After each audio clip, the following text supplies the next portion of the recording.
So I guess we're going to start the event today. Thank you guys all for coming out today. Special thanks to Mr. Scaduto for taking time out of his busy schedule to come over here and help us. So for those of you who don't know me, my name is Patel. I'm the president of the Graduate Career Association. And in collaboration with the Office of Postdoctoral Affairs, our team has set up this workshop today entitled Find a Job Through LinkedIn. As you all know, in today's market, the internet is a key tool that we can use to communicate our work, network, and also find a job. So one way to accomplish this is through LinkedIn.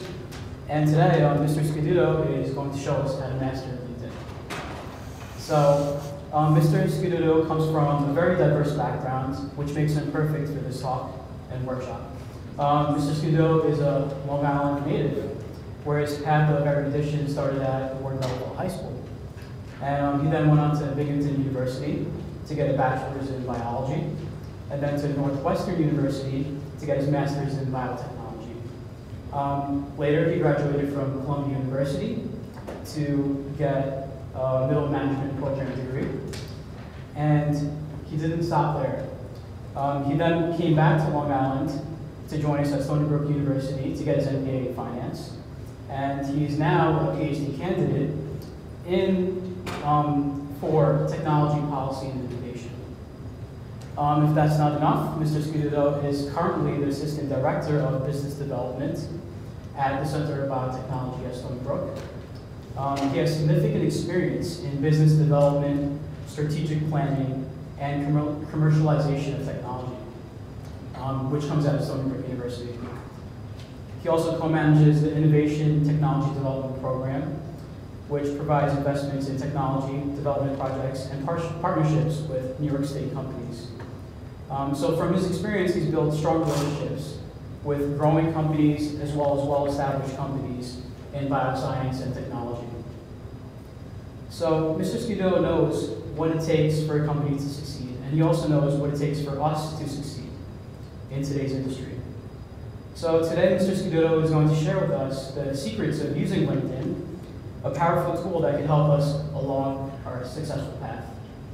Thank you, Mr. Scaduto. Thank you. Did you get that all off LinkedIn? That's right. Thanks, everybody. Appreciate the opportunity to present to all of you today. I just want to start by saying LinkedIn is just a tool in networking, and we're going to spend some time getting into the details of how to utilize that tool, but I thought I would take this opportunity to speak more broadly about career development and networking in general, and how the utilization of tools like LinkedIn fits into your overall strategy. So I get this quote a lot: I'm about to graduate, now what? What do I do? And I get it at all levels, undergrad, graduate student, even postdoc. And it's kind of like trying to give you driving directions without you telling me where you want to go. So should I go straight, left, or right? It's kind of hard to tell without knowing ultimately what your destination is. And so I want to encourage all of you, as you go through your educational career and finishing up your postdocs and your technical work, to envision the future of where you want to be ultimately in your career. And people say, oh, it's really hard to do. I don't know what kind of jobs are out there and what's available to me, and it's hard to envision. And guarantee it's going to change. But the point is start to craft a sense for where you want to be in the future. Don't agonize about it. It's going to change as you progress in your careers. And then the question always is, well, how do you start to do that? What should I be when I grow up is kind of a key question folks at this stage of career development are struggling with. For many of you, it may already be in you. You have an innate passion to achieve something, to achieve a career goal, to achieve a particular position in life or at a particular company or dealing with a particular technology. But most of us, I think, learn from experience and exposure to various career pathways and job responsibilities and corporate cultures. And we learn from the people who we interact with, which is why networking is so key. So everything below, is it already in you? Do you have an innate passion? Really does require proactive networking to interact with folks that are going to help you think about your future career. Ultimately, the end goal of your career pursuits and the pathway by which you're going to achieve your goals. So clearly, relevant work experience is important, internships, volunteering to the extent you can do those things, shadowing folks in industry that have positions that you may be interested in the future.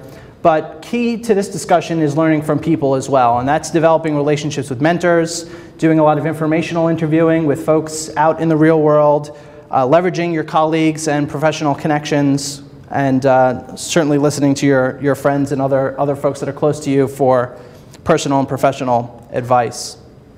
So you may be thinking, well, what sort of things do I need to be considering as I'm developing my career?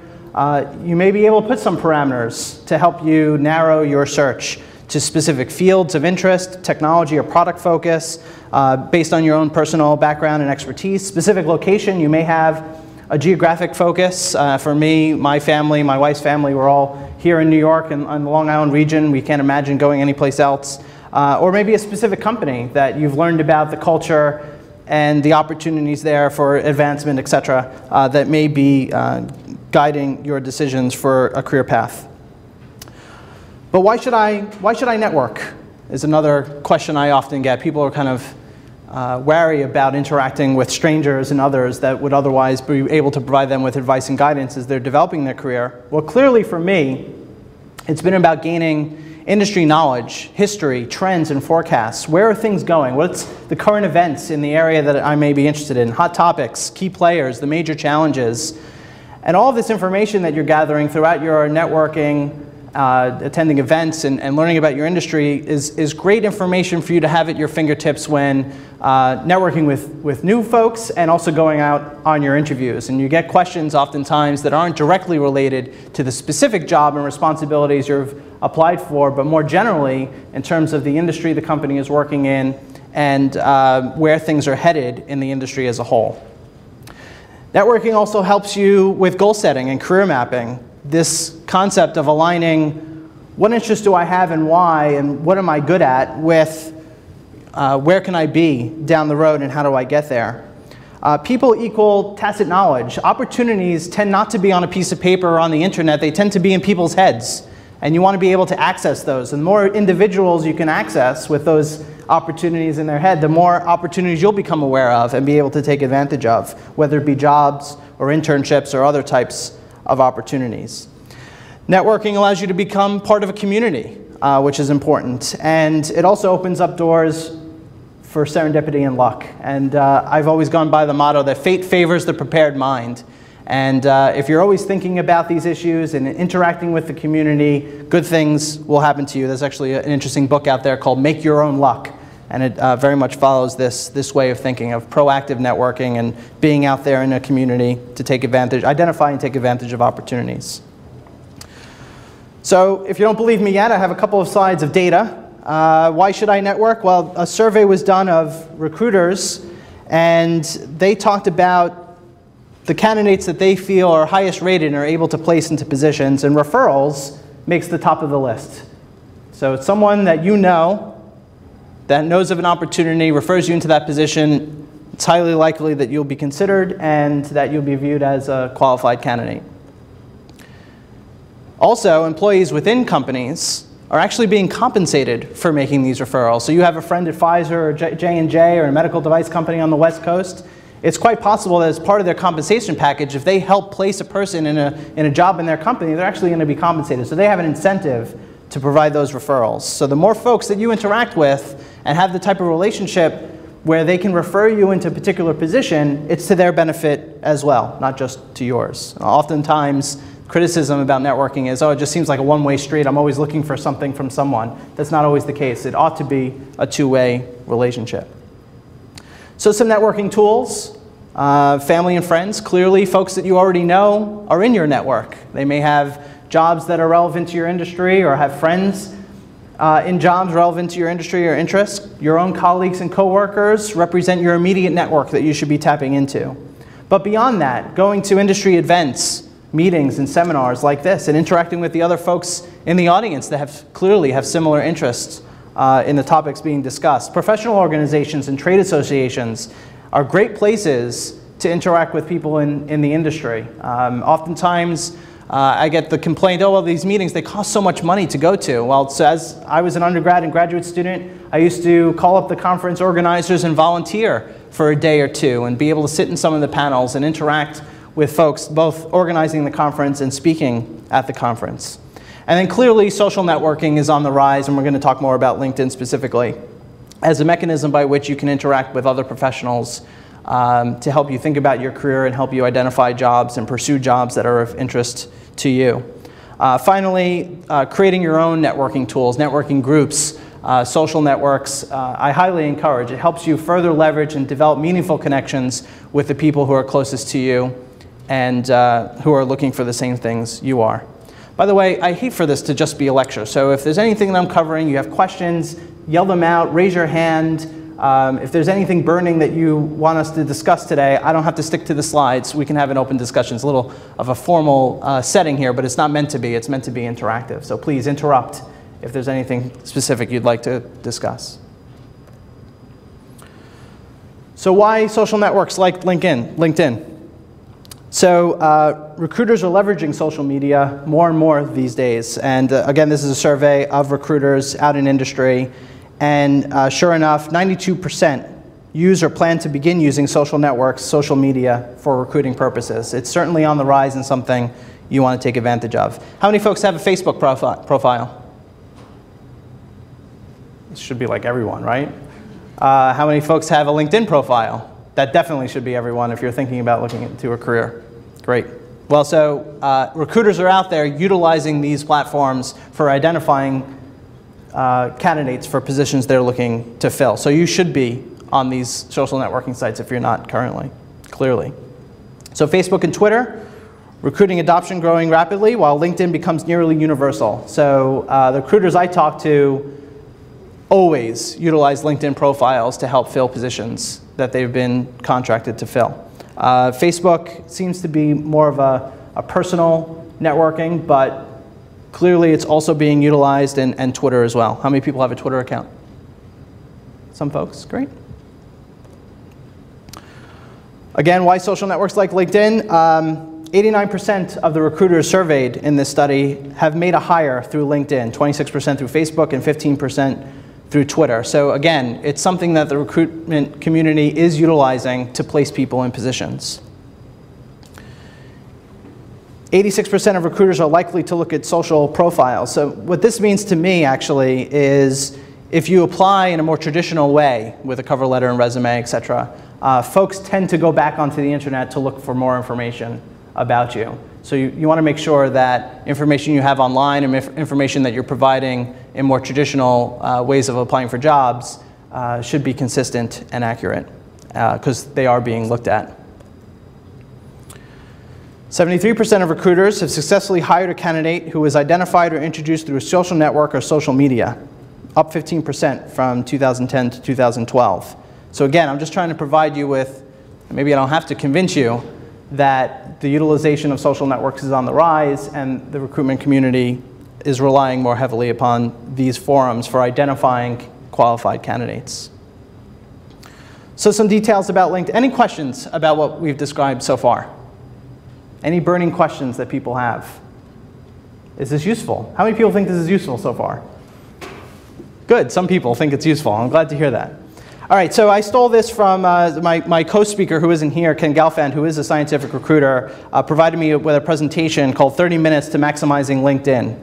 And I've just picked out some key aspects of that presentation to deliver to you today. So LinkedIn, create your profile. Be real. Have a professional photo. Use your real name. This is not a game. You're looking for a job. You're looking for professional contacts, and you want it to be accurate and real and significant. Be complete. There are a variety of sections in your profile that you can fill out, from kind of a general overview to experience, which you should do in reverse chronological order, just like you do a resume, education, publications if you have them. All of these things, you should basically mimic your resume on LinkedIn, because they're being searched for keywords, and if it's not there, no one's going to find you. Be branded. Use the headline and summary areas to expose your strengths, differentiate yourself from the others, and allow relevant viewers of your profile to want to contact you. Again, it needs to be compelling. It needs to be something people are interested in. Well, how did you distinguish yourself from all the other profiles of folks that are out there? And be searchable, and this is kind of key, particularly if you're waiting for recruiters to contact you. Make sure the relevant keywords associated with your brand, experience, profession, and industry are included in your profile. So this includes things like list of skills, laboratory skills, computer skills, soft skills, team building skills, everything and anything that folks might use to find you on the internet and through LinkedIn specifically. All right, so you have your profile up there, talking all about your experience, what you've done, and that's wonderful. You've created a bit of a brand for yourself, and it's searchable. Folks can find you. Now what do? Well, you have to build your network. You have to build a group of folks, professional contacts, personal contacts that you want to interact with via this platform to generate opportunity and also to be of assistance to them. So where do you start? Clearly colleagues, past and present. Partners and clients that you've worked with in the past. Professional association members. I talked about joining groups before and going to meetings. Other acquaintances, classmates, friends and family, all of these folks represent people that should be in your network. LinkedIn has a great functionality now that you can actually upload your entire contact address book or select from your contact address book and upload all those folks and invite them to be part of your network. I've heard some talks about where to draw the line in terms of the types of individuals that you reach out to, at least initially. And my rule of thumb basically is if the individual would respond to me in an email or a phone call in a relatively short period of time without having to be reminded, that's probably a pretty good contact that you want to have in your network because they're going to be responsive to you and you're going to be responsive to them. As you move away from kind of that rule of thumb, you have to be a little careful because we're going to get later on into managing and cultivating your network, and I don't think you want a lot of strangers that don't really care about you. It's just no value to them and it's no value to you. So I think at least at first you want to be a bit selective in terms of the individuals you're inviting to be part of your network and make sure that there's a mutually beneficial reason for you to do that moving forward. And then I think once you have a baseline and you begin to meet more people and interact more professionally, the tie that you have with some of your contacts could be looser than that definition. But I wouldn't start there. I would start closer to home, so to speak. I have a question. Yes? When you say that, Can you speak up a little bit? I can't hear you. yeah, when you say that you should allow the profile details to contact you, do you recommend making your profile public? Yes. I would definitely have your profile public so that if someone goes on Google even and Googles your name or Googles keywords that are related to your profile, that there's a chance that you'll come up. So I would. And listing down your contact information completely? I think you can keep certain aspects of your contact information private. I think you can have a public profile but have certain aspects of your profile kept behind closed doors. So you don't want your personal email, your telephone number to be on there. You can also be selective as to what personal information you put on your profile. You may not want to include spouse's name and children's name and things like that. Look at it as a professional resume that happens to be online, and whether or not you want, how do you want people to contact you and find you? And it's a little bit of a personal choice. For me, I use it as my public profile. And my public face on the internet. I actually don't have a Facebook page. I just have LinkedIn because I just look at it as a professional way of presenting myself to the outside world. So it's just my experience. Other people might use it in different ways, but I think you want to be out there, generally speaking. If you're using it as a tool for identifying opportunities, networking with other professionals, and hopefully being a target for recruiters. Other questions related to building your network, the types of contacts that you should have in your network? Great. Any questions on the profile stuff that we talked about earlier? I have a question. Yep. Yeah. About the photo, you should have a very normal photo or a very formal photo or just a casual one? I think that it doesn't have to be a professional photo that you paid for, but I think it needs to look professional. I think it shouldn't be a cartoon. It shouldn't be a picture of a flower. It should be a picture of you looking professional, looking like your person who's looking for a job. It's not Facebook. It's not social networking in a sense that you may be used to. I think that you have to look at your profile, inclusive of your picture, as what folks are going to look at first when thinking about whether or not you are a good candidate to hire. So I would err on the side of professionalism and cleanliness and neatness than anything else. Does that answer your question? Yeah. Great. There was another hand up over here. What would be an example headline and summary? Yeah, you know, it's interesting, and I have mixed reviews on this. Personally, I just have my title as at the Center for Biotechnology. Others try to be a bit more descriptive in their headline to catch the interest of folks looking at the profile. Aspiring entrepreneur and photojournalist or something along those lines. New author of technical documents or something along those lines. People do that. I do find that those profiles, as I'm scanning through them myself, do stick out, but there's a fine line between kind of being creative and creating a brand and being a little silly about it. So I think you have to find what you feel comfortable with, and I would always err on the side of being professional at the risk of being a little too boring than trying to be too creative and just too out there, and maybe that being a turnoff to people looking at your profile. So it's, again, it's a personal balance. All of this is, this is you on the internet. So you have to represent yourself as you want yourself to be represented. Just like if you were showing up at a meeting and shaking someone's hand for the first time, how do you want to be perceived? And that's, I think, a big question that you have to ask yourself as you're populating your profile with all this type of information. But a good question, actually. At the last slide, I have recommended reading, and one of the books is The Startup of You, which is written by the co-founder of LinkedIn, Reid Hoffman. And I'll make my slides available, by the way, Lynn, if you want me to send them to you. And one of the sections in that book talks about that specific question. And Hoffman is a little bit more aggressive than I am in terms of what to put in that headline, but it's an interesting point, and I think up for discussion and personal preference for sure. Recommendations. So to make your profile 100% complete in the rules of LinkedIn world, you need to have some recommendations. So I think it's 3, according to this particular presentation, that you need for that 100%.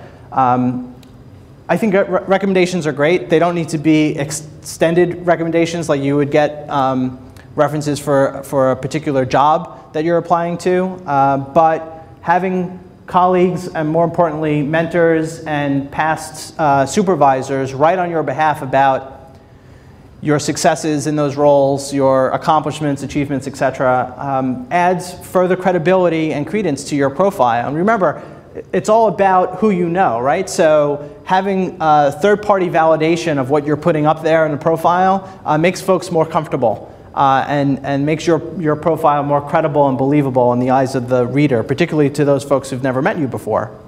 So contact all your old report to managers and ask them for a recommendation, reminding them of your accomplishments and your request. Always be respectful and considerate in making those requests. Pay it forward and recommend others that you think are worthy of it. I try to do this from time to time. Folks that I've interacted with, usually in my office, close colleagues that I've worked with or supervised, will write them letters of recommendation from time to time. But it's not quid pro quo. You're not looking for something in return. You're doing it to give. And hopefully folks will be doing that for you as well. But I think recommendations are a really powerful way of, again, adding credibility to your profile, making it more attractive and believable, particularly if the folks that are writing you recommendations are reputable, credible folks, and maybe even known in the industry. Those would be great things to have. So I think this is important, and I try to do this on a pretty regular basis, and that's join groups. LinkedIn lets you do up to 50. It's a lot at first. I would start with some core things that are directly related to your interests and future career goals. But these are forums where you can interact with others on a semi-formal basis to talk about topics that are of relevance to you. So which groups to join? Try a combination of big groups, local groups, alumni groups from both past universities as well as companies, industry groups, professional association groups, target market groups. These all represent places where folks are trying to network and get to know other people in the industry. And you want to be part of those communities and build those relationships over time. You have to be careful because as you join these groups, you're going to start getting daily or weekly emails about discussions and job postings. To some extent, you want that because you want to be up to date about what's going on. You want to be able to interact on a regular basis, but if you join too many groups and you get too many of these emails, you get flooded, it's impossible to manage. So you just want to be careful about that. And then make it a habit to, on a daily or weekly basis, jump into a group conversation or start your own. Be a part of that community. Don't just be a passive observer of what's going on in these groups. Actually participate.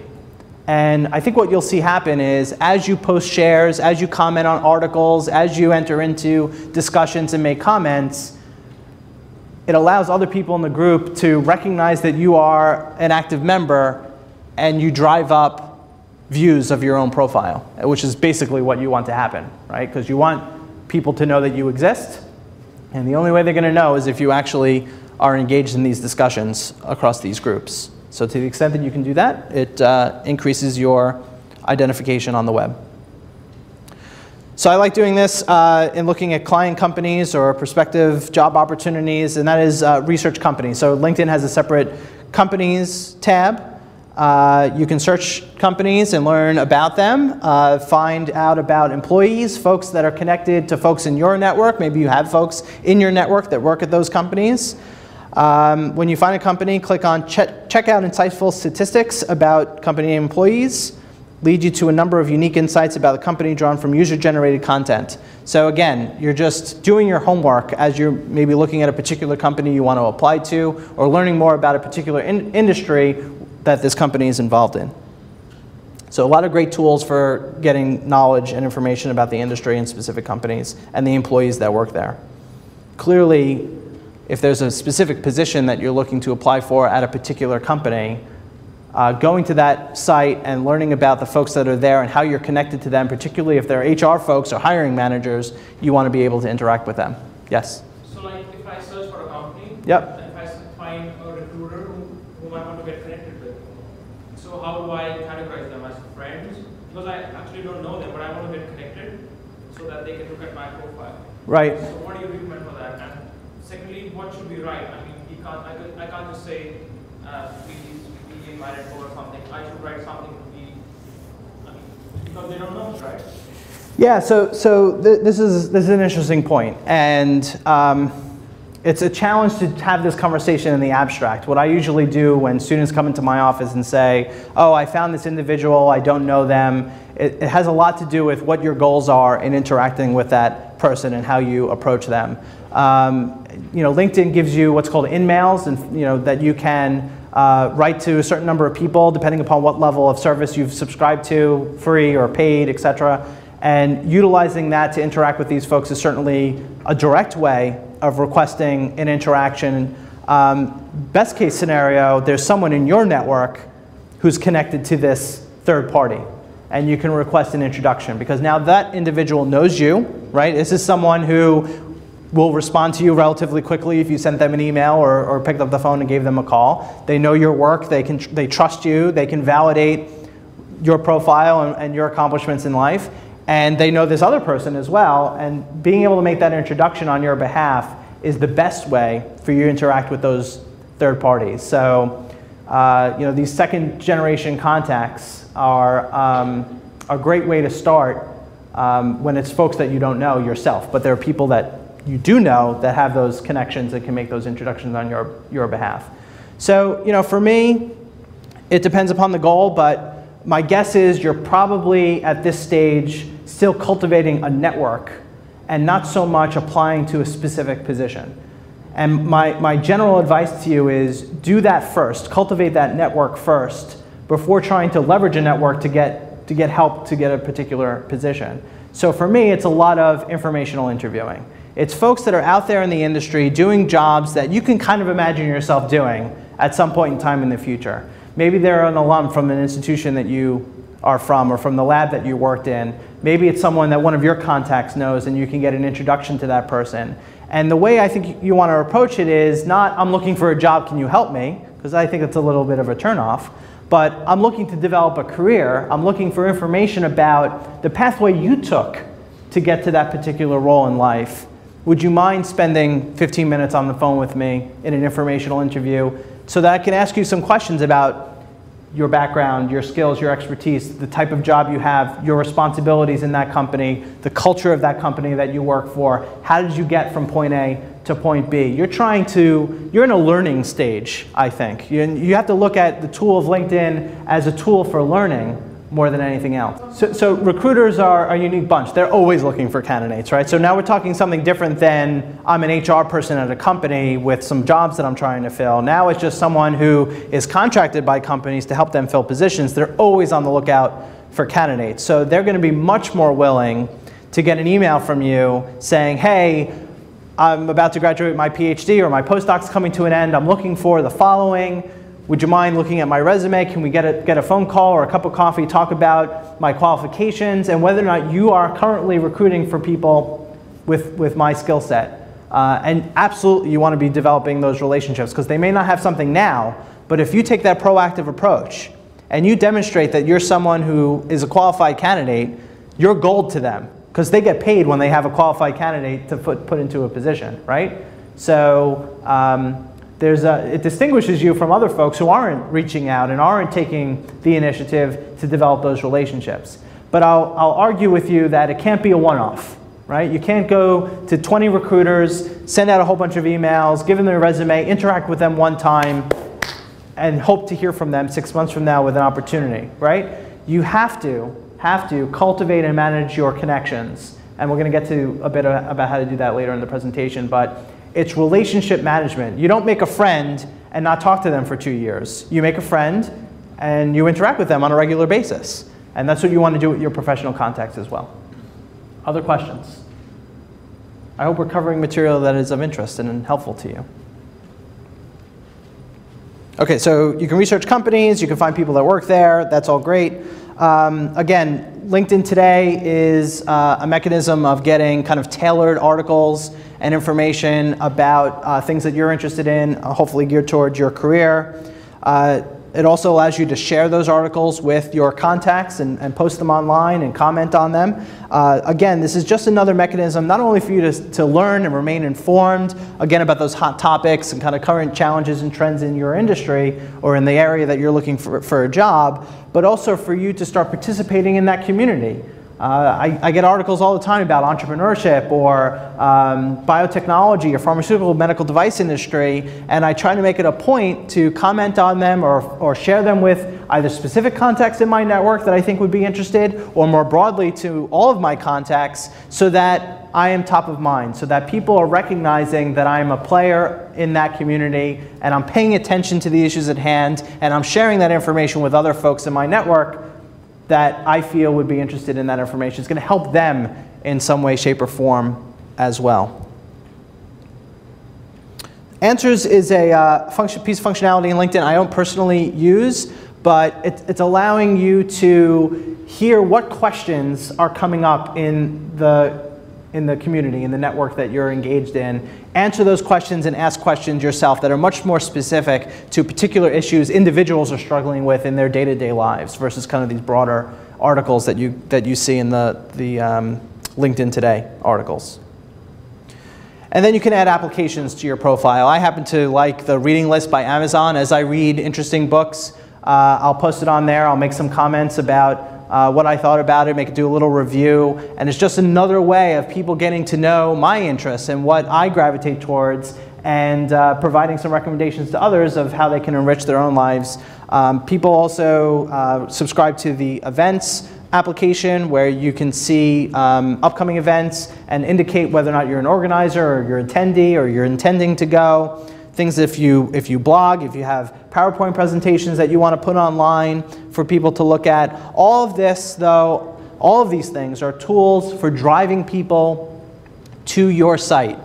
And you can imagine that if a friend of yours that you're connected to recognizes that you just read a good book, The Startup of You, and they like and they comment on the fact that you did that, well, their network is seeing that they liked your post. And it just spreads from there. And that's what you want. You want to put yourself out there and communicating among groups, having these applications, posting things to your profile, commenting on others, liking others' posts. It's what's going to increase your profile in the online world, on LinkedIn, and get more folks to view you and hopefully want to connect with you as well. I'm to the point now that on a pretty regular basis, I don't want to say daily, but certainly weekly, maybe even 2 or 3 times a week, I'm getting another invitation to join someone's network because they're seeing all these things online. Folks, in some cases, I've never met before in my life. Okay, so this is really important. Now you have a network. You've got maybe 50, 100, 200, or in my case, 700 plus contacts in your network. How do you cultivate and manage this? Well, clearly, you always, no matter what, want to be considerate, respectful, and sincere in your interactions with the folks that are in your network and beyond online. Give first, receive later is kind of the motto here. How do you add value to your network before asking your network to add value to you? And a part of that is sharing those interesting articles, finding pertinent and useful information that's relevant to the folks in your network, providing introductions to other people that you know on their behalf, providing them with recommendations to the extent that's appropriate, and advice to the extent that's appropriate. The goal here, I think, is to, and I used this terminology before, and so does Reid Hoffman in his book, The Startup of You, remain top of mind. So you can imagine maybe you were interested in a position at a company and you interacted with the hiring manager and it didn't work out. At that particular moment in time, maybe there was a better candidate or they had an internal candidate or it just wasn't a good fit.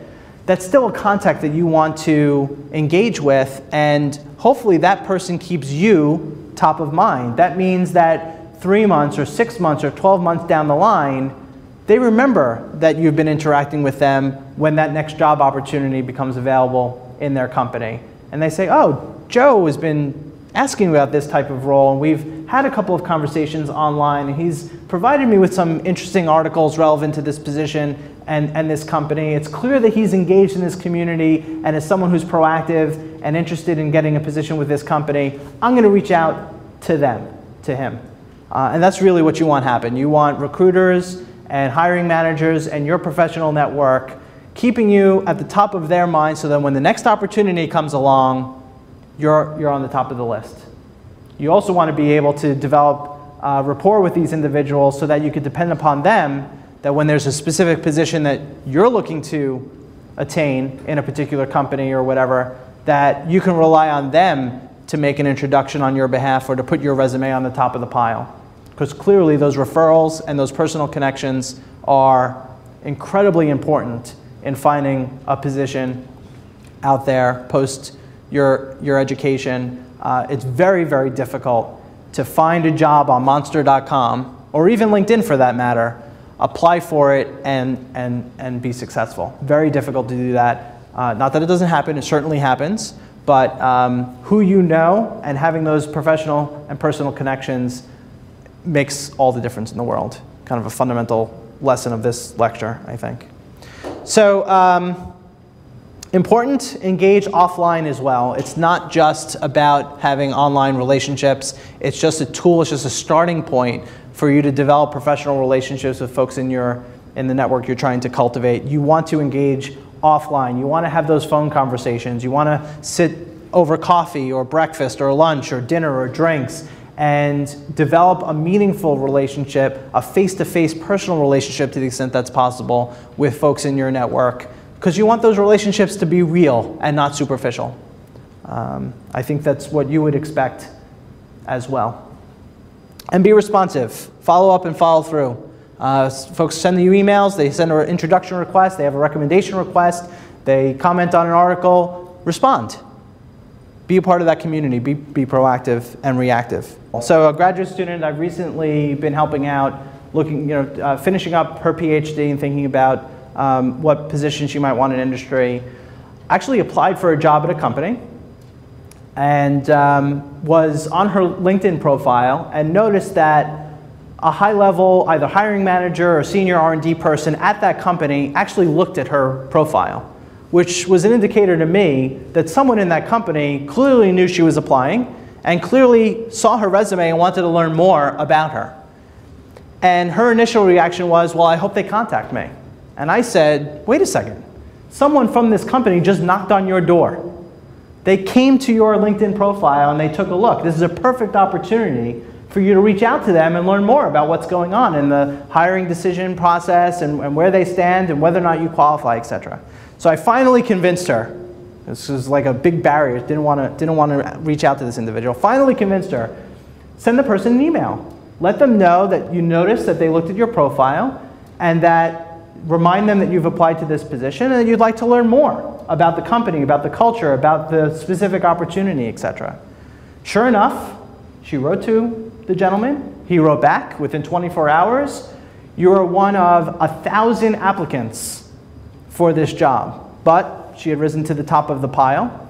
Turned out another candidate was more appropriate, but the senior person in the company agreed to a phone conversation, an informational interview, during which time he introduced her to recruiters in Boston, which is a place where she was looking to live eventually. And I'm confident, because the company was in Boston, that the next time she goes to Boston and is in town, she's going to be able to reach out to this individual and say, hey, remember, we interacted online, we had this great phone conversation, made these introductions. I'd love to buy you a cup of coffee and give you an update on how my job search is going.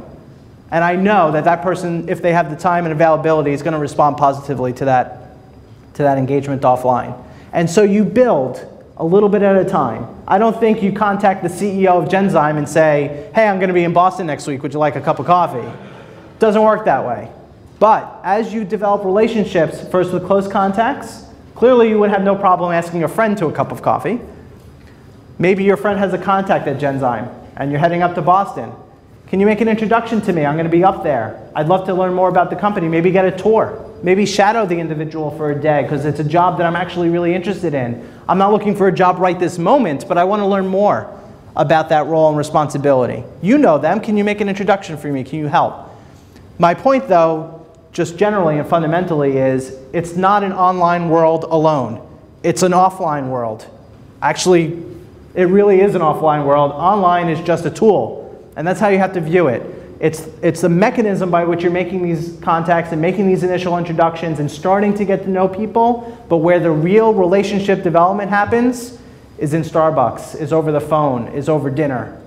It's when I'm in town. And that's what you want, that's your goal with your contacts. You want to be able to say, hey, I'm heading into California, can we get together? Or is there someone that you know that I should be interacting with while I'm in town? That's the type of relationship you want to develop with folks. And I'm not claiming that I have those relationships with all 700 plus of my contacts, but the really good ones are the ones I could do that with. And those are the folks who are also looking out for me and that I'm looking out for them as well. LinkedIn because it's just a tool, it's a very low level contact with the other individuals in your network and beyond. And low level contact with folks is only so valuable. It's exposure, and that's great. You're part of a community. Maybe it makes your profile more accessible or searchable. Maybe you get some free advice and guidance. Maybe there's an interesting article about a company you didn't know about. And all that stuff is fantastic, and you have to be out there. But it's just the starting point, is my point.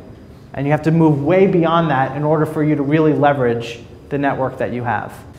So I have a slide each on cover letter, resume, and interviewing. Raise your hand if you think that'll be worth going through, moving a little bit beyond LinkedIn specifically. Probably heard this stuff before, but if yes, yes, no? Okay, we got a couple of yeses, so we'll go through it quickly.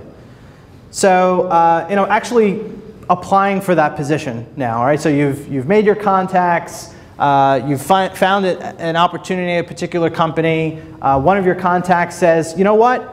I'll make sure your cover letter and resume gets in front of the right person because I believe that you have the qualifications for this role.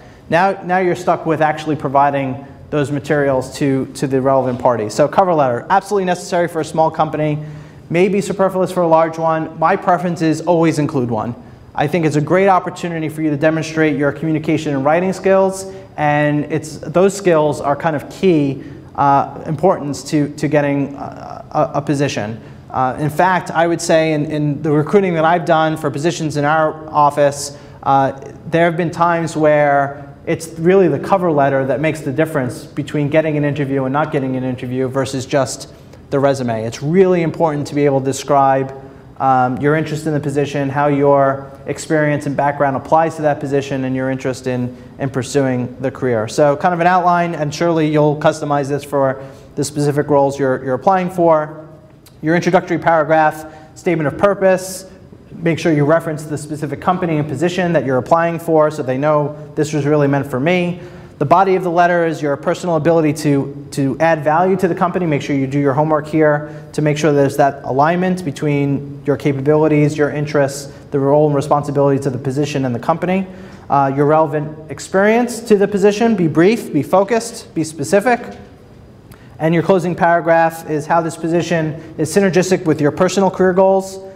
Of course, express your appreciation for the opportunity to apply and the person's time and consideration of your materials. And make sure you leave some sort of a gateway for follow-up correspondence. I'll be following up in 2 weeks to hear more about my candidacy. I'll be calling in 3 weeks to talk to so-and-so. If there was an introduction made on your behalf, you should mention that in your cover letter. Dr. So-and-so in the department of X suggested I apply to this position, or suggested I contact you specifically in reference to this position. You want to leverage those relationships in writing in your cover letter. Resumes, absolutely customized for the positions that, I'm sorry. I had a question about your last slide, the last gateway to the follow-up correspondence. So if I get an email saying we will contact you shortly, whatever, like if you are applicable for the job, should I then still follow up after 2 weeks or weeks?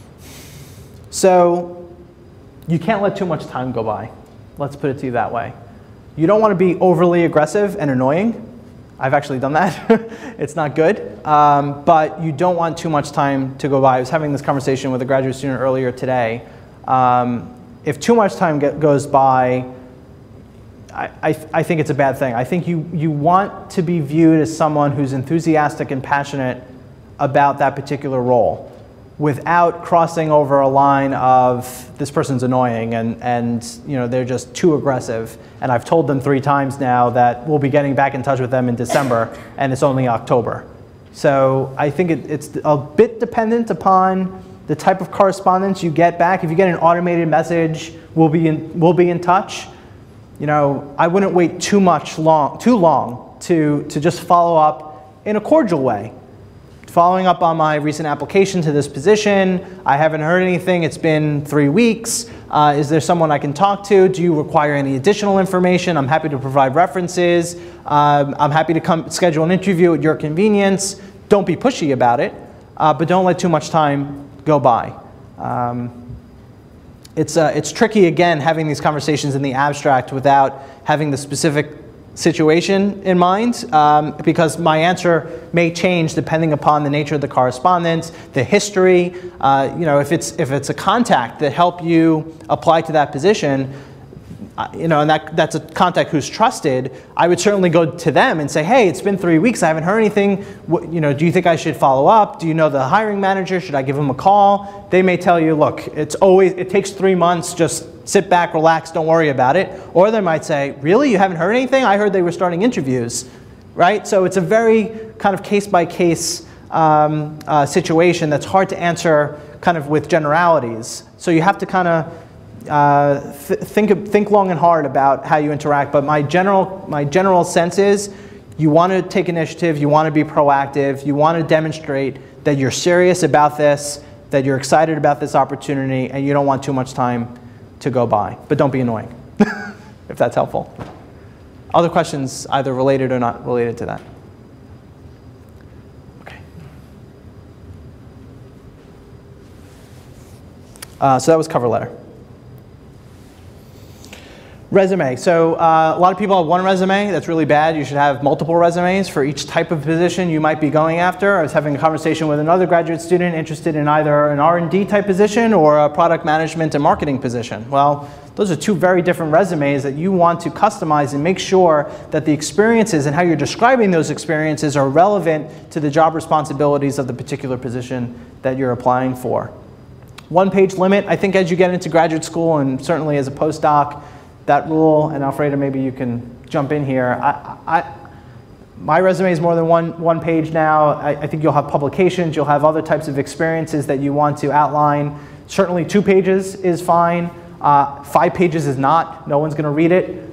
You want to keep it as concise as possible. If you can get it onto 1 page, that's great, but don't agonize about it. I think 2 is okay. But make sure you use those past tense action words to describe your relevant experience. Organized, led, managed, designed, developed, whatever it is that you did. Numbers help. You know, manage 3 people. Alfreda, go ahead. It's okay to have a 2-page resume. It's okay. However, you also expect to have a 1-page document. Absolutely. And I know I have this problem. Maybe I'm a bit of a hoarder, but I hate to get rid of stuff. And there are experiences in my past that are just simply not relevant anymore. And they were great experiences at the time, and when I was trying to get my first job out of school, maybe they were relevant as a leadership activity or whatever, but allow yourself to let go to those experiences that you probably have a high degree of emotional attachment to, but are no longer relevant to your career search, and that'll help you shorten things up a bit. So those past tense action words to describe what it is that you've done are really important. Formatting is important, neat, readable, consistent, accurate. I mean, all of you have heard this. Clearly, a list of your technical skills is important because a lot of recruiters, a lot of large companies, they're throwing your resume in a big database, and then they're going to search for keywords, and either you're going to have them or you're not, and either you're going to pop up or you're not. So that's all important. Computer skills as well. There's not enough talk about the importance of soft skills, communication, teamwork, etc., group work. So try to incorporate those types of experiences and demonstrate those types of skills in the description of the projects and things that you've worked on in the past. I think that'll help distinguish your resume from others. And all of this is to get the well-desired interview. And some people get nervous about the interview. I'm going to be asked a lot of questions. You are. But go prepared, and you'll be more confident. So do your homework in advance. Company background, job responsibilities, the culture of the company. How do you learn about all that stuff? Network. People that you know that have actually worked at the company or in the past, currently, certainly not in the future. But people are a great source of this information, and leveraging your network to do your homework about the management team, about the corporate goals, how you might fit in that corporate culture. May also help you, by the way, and I've done this with several graduate students in the past, mock interviews and case studies in preparation for that phone or in-person interview. Great practice. Practice makes perfect, so at least once, maybe twice, even if it's with a friend, have them interview you and do that role play. It's great practice because they might throw you a question, you think you would know how to answer it, but when you're actually faced with that question, you kind of stumble and say, oh, I had a perfect answer for this, but I can't remember. That practice will help you prepare. Opportunity to feature your soft skills, communication skills, motivation, enthusiasm, drive, personality, and personal fit with the company. Be sure to, when asked a question, answer that question with relevant experience from your past. Make sure you apply your knowledge of the company and the position from the homework that you did in preparation for the interview. And this is your opportunity to shine. Make sure you address and overcome any deficiencies you may have in your resume. Maybe you have less experience than what you anticipate some of your competing candidates have, or maybe you failed organic chemistry as an undergrad like I did. You have weaknesses. This is a great opportunity for you to try to overcome those weaknesses. And finally, and I think this is really important and kind of missed on folks, and that is be curious. Ask lots of questions. It demonstrates to the person doing the interview with you that you have an inquisitive mind, that you've thought about the issues, that you've really kind of internalized and considered the critical issues involved in this particular position or this particular company and how you might fit in. Go prepared with questions. And I'm not saying questions like, what's your benefits package and how much does this position pay? That's not what I mean. I mean, I just read an article about the medical device tax associated with the Affordable Care Act. How is that going to impact your medical device business over the next 5 years? I'm just curious. Demonstrates that you have knowledge, that you've been part of that community, that you've been integrated in the industry and you understand the upcoming challenges and trends. So be curious, always be curious and be inquisitive. Helps with networking too, by the way. How many people are intimidated going to a cocktail party of a bunch of strangers? Just one person? Everybody? No problem, cocktail party. Everyone gets a bit intimidated in a situation like that. Oh, I don't know anybody. How do I interact? What am I going to talk about? So I have this intimidation too, and I figured out one way I deal with it is, well, I'm kind of nervous talking to a stranger, so how do I get them talking? And the answer to that is ask lots of questions. Get them talking. By the way, people love talking about themselves. They love talking about their experiences. They love talking about the things they've traveled and seen in their family and their kids and all that wonderful stuff. Ask good questions. They're great icebreakers, and it develops common ground and gives you an opportunity to kind of take a breath and get into a conversation without having to just spew out things. So ask lots of questions. And finally, the recommended reading. So the Startup Review, it's a new book last year or so, Reid Hoffman from LinkedIn. I read it over the summer.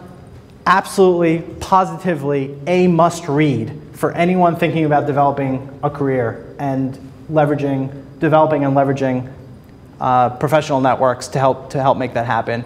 If it's a quick read, you could probably do it in a couple days, but for me it was really powerful, and I now recommend it to everyone. Basically, I recommend it to everyone. It's a really powerful book. I just finished How Will You Measure Your Life, which is kind of an interesting read from a Harvard professor, Clay Christensen. The Power of Who is very much about networking. StrengthsFinder is kind of finding what's relevant in terms of your experience, skills, and expertise, and applying that versus trying to overcome weaknesses. And one of my personal favorites from years ago, The 7 Habits of Highly Effective People. So with that, if anyone has questions, I'd love to have kind of an open discussion like we've tried to do throughout the presentation. I'm happy to show my LinkedIn profile or flip through a couple of things there. While I'm pulling that up, why don't you guys ask away? Is there anything we didn't cover that would be helpful? So profile, you notice the headline we were talking about earlier. I just have my title at the Center for Biotechnology. A pretty detailed, I think, overview of what I'm up to these days in terms of my summary. Specialties, these are all kind of those keywords that are searchable. I happen to be on a paid subscription of the Job Seeker Premium. So I'm not sure how much that makes a difference, but I'll tell you that probably on a quarterly basis, I'm called randomly by a recruiter looking to fill a position somewhere in the country where they feel my experience is relevant. So that says something. And then much like a resume, reverse chronological order of all the things that I've been up to. And you'll notice the past tense action words: conducted market research, developed and advocated a comprehensive legislative agenda, co-launched, initiated, represented, identified, facilitated, fostered, solicited. And I go back to pretty much internships in college, and probably some of that is not relevant anymore. But again, I'm a hoarder and I don't like to give up stuff. So some organizations that I'm involved with, again, this is just a way of portraying the things that I'm interested in and involved with as a professional. And then we get into skills and expertise. And what's interesting now, LinkedIn just started this, is endorsements by others in your network. So you put up a skill, biotechnology, startups, business development, and other folks in your network, when they view your profile and they know and they can validate that that's actually a skill of yours, they can click on endorse. And certainly the more people that validate that you have that skill, the more believable and credible it is. Education, and then some letters of recommendation. And then some of the groups that I personally am a member of that I try to visit on a pretty regular basis and make comments and be part of those communities. So I actually have first degree connections at B&L. There's some careers. I want to see what this insights thing is that this other guy was talking about. Employees with new titles. So this is changes going on. People who have left. And folks that view the B&L profile also looked at these other companies for information. Yeah, let's go to some of these other tags here. So groups. Center for Biotechnology group that we have. You notice a variety of discussions where you can comment and like. And again, you know, all of this is being part of that community and getting yourself out there and searchable, and people identify you with that community and trying to raise your profile and brand in that community. You know, a lot of this, by the way, is, I mean, it's very self-explanatory. You just got to play around for a while and see what works for you. I have a job seeker account, which is a $25 or $30 a month account now, but that's what I have now. I'm not totally familiar with what the differences are on the various different types of accounts that you can have. I'm sure LinkedIn has, you know, how many in-mails you can send, how many people who have viewed your profile you can view, whether or not you get last names for third or fourth generation contacts. You know, the job seeker thing just puts a logo on your profile that you are seeking a job. It may or may not be necessary. A lot of people are free members and they get most of this functionality, and it's really no big deal. So I would definitely go with the free version at first, see how that works out for you in developing, particularly your close contacts. There's really no reason why you have to pay to go beyond that. I mean, you can upload your contact database and get those folks you know, connected. Play with it for a while. If you're not satisfied with the functionality available to you, you find you're sending a lot of in-mails and you know, you're limited to X and you need Y, then I would consider a paid subscription, but I'm not recommending that, you know, especially if you're just getting started. I don't know if other folks have had different experience with paid subscriptions. Yeah, so for example, with my paid subscription, when I go onto my homepage, and I actually really like this functionality, so maybe it's worth it to some people. But over here, says who's viewed your profile. So I could click on seven people have viewed my profile in the last 3 days. And I could take a look at the statistics. Any names in the audience here? Yes. A couple of people are in the audience. Couple of people trying to determine. There's probably people who looked who aren't here, actually. So you'll see this chart in terms of views of my profile.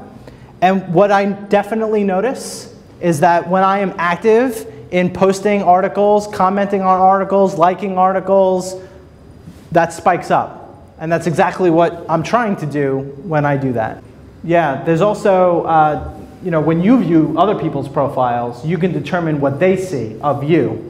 You know, I might just have an assistant director in the biotechnology industry, or I might have an assistant director at Stony Brook University specifically, or I might have Joseph Scaduto, assistant director at the Center for Biotechnology, Stony Brook University. So you can determine how public or private you want to be in terms of you viewing others' profile. So for me, I want them to know that I'm looking, right? Because I want them to look at mine. I want them to know that I'm out there viewing these profiles, interacting with other folks. To me, to be kind of private about it doesn't make any sense. Why would I even have the profile then? I mean, the whole point is to be out there.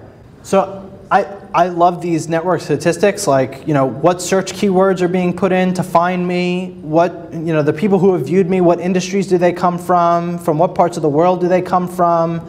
So just going into the contact section here, especially as you start getting higher and higher in the number of contacts, I like tagging them into different groups so that if I want to send all of the graduates that I know from the fundamentals of the bioscience industry program, I have, you know, a group tag just with that. So I can send them an article about the rate PhDs are being hired in industry versus academia, for example. If there are a group of you know, friends that I want to write to, or clients from our Center for Biotechnology, et cetera. So I would definitely consider, you know, tagging your contacts. You know, there should be something about network statistics that I love, because it talks to you about how large your network is, how many contacts, first, second, and third degree you have access to, fastest growing regions, fastest growing industries that are in your network. That's all stuff that's very helpful for me. Sorry, but I wanted to know what is a good strategy to contact the second degree connection if the first degree in that connection is not so first degree. Right, so if the first degree connection is not so first degree, you should consider your strategy for getting first degree connections, right? And I guess the ideal answer is make that first-degree connection a real first-degree connection so that you don't have this problem, right? So that it truly is someone who can make an introduction on your behalf. You could give it a shot anyhow. Some people, you know, they don't take networking quite as seriously, or they know you well enough, or that they feel it's no big deal to make an introduction. If not, you can always contact people directly.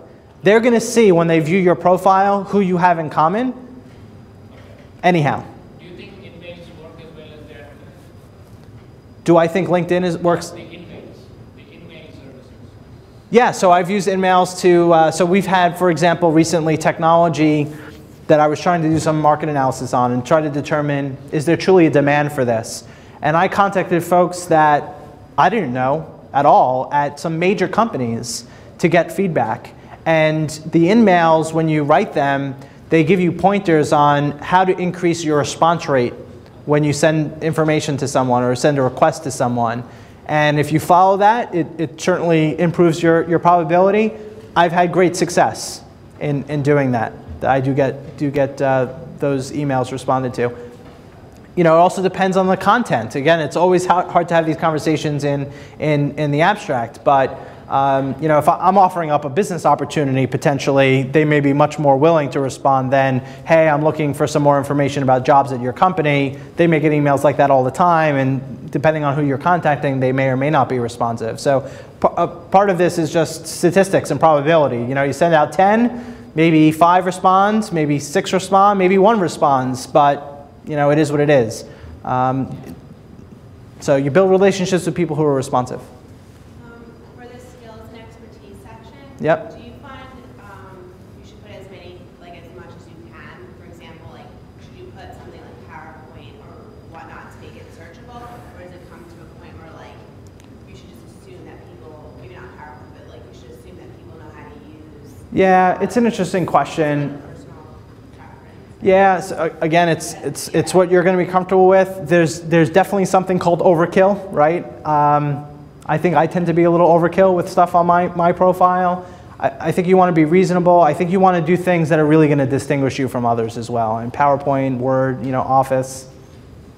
I think it's probably going to be assumed that if you have your PhD in molecular biology, you probably know how to do those things. But real-time PCR and micro CT scans and NMR, maybe those things, you know, help distinguish you a bit more, particularly if you're looking for a technical position and that recruiter or that company is out there saying, all right, we really need someone who could do real-time PCR. I'm going to search on that term. If you don't have it, you're not coming up. So absolutely, those sorts of things. But you have to determine where to draw that line. Yep. 3? Wait, I need my pad or something. Yes, I'll ask one more. Yep, one at a time. The first one is, how often do you maintain or update your profile? That means how active you should be on. So my actual profile, not so much, because it's basically a resume. I'm not doing that much to update it. If you have, though, a publication or something that you've interned someplace or whatever, absolutely, those are valuable things to update your profile with. But I'll tell you, there's really kind of 2 parts to your profile. There's your more stagnant resume type stuff, and then there's the posts and the shares and the likes that also come up when someone views you. And if you haven't had an update in 30 days, it just tells the person, this person isn't very active. You know what I'm saying? So I think there's a commitment associated with being part of the community in that you're not going to wait a month before going into a group and making a comment or posting an article. That you're going to try to do it on a more regular basis so that when someone comes, you have this long history of interacting with the community and demonstrating that you truly do have an interest and you have an inquisitive mind and you have good things to say about stuff in that community. So someone was talking to me about going and get your PhD, right? And I never really thought about it this way. Is that there are this community of experts out there. And the only way you're going to be accepted in that community of experts is if you first understand everything there is to know in that community, and then you contribute to it yourself in a meaningful way. Same thing basically holds true here, right? You want to contribute to that community in a meaningful way. Question number 2. Number 2 is, I'm a PhD student, probably the same case as the rest of the students here. Does it make sense to have my advisor write a recommendation on LinkedIn for me? I see no reason why not. But I mean, he or she will probably be the person who will always write a recommendation letter to the potential employers. Does that even make sense? Yeah, it could be a abbreviated version. Maybe there's a postdoc even that you've worked with while you were a graduate student that's more like a direct supervisor or colleague that you've worked with, that maybe it's a little bit more meaningful than the PI for the whole lab, or something that you might kind of hold in your pocket for that real job opportunity you're going after. Recommendations, though, generally speaking, are a good thing. It adds credibility to your profile, and if they're willing to do it, why not? Question number 3. Yes, the third question is about endorsement. What if one of my friends, he's in a different field, and he, out of good intention, he will come up with the endorsement, a keyword that I don't even know what it means. Not that, but not relevant to my field. How do I just ignore it, or do I just maybe change it to a word that's more relevant to my field? I'm pretty sure you have the opportunity to decline endorsements when they're unsolicited. I think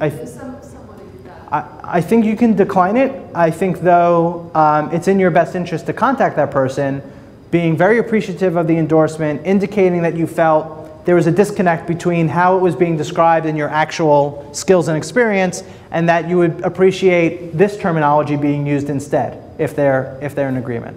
So, I mean, it's a sensitive subject, particularly if it's a friend or a close colleague, but I think you could find a way of handling it tactfully without offending anyone. But you want to make sure, it's more important, in my view, that what you have is accurate than worrying about hurting someone else's feelings. So, and if they're truly a good contact and a good friend, they'll understand. Yeah? Can you go to your summary, please? My summary? Yeah, in the summary of the profile, it says Mr. Scaduto did this, or is it viable to have it in this sense, or me describing myself, like I am in this field, or it makes sort of. I don't think it makes a difference. I tend to do this is like a copy and paste from my profile, my bio for my job. What ends up happening actually is that when I speak at conferences and things, folks are always asking me for a bio, and those tend to be in the third person. So I just say, I'm going to do that on my LinkedIn profile. You asked me to talk at a conference, just go to my LinkedIn profile. You could copy and paste my bio from there. I don't think it matters. I don't think it matters. In fact, I would actually think about doing it in the first person. Yeah.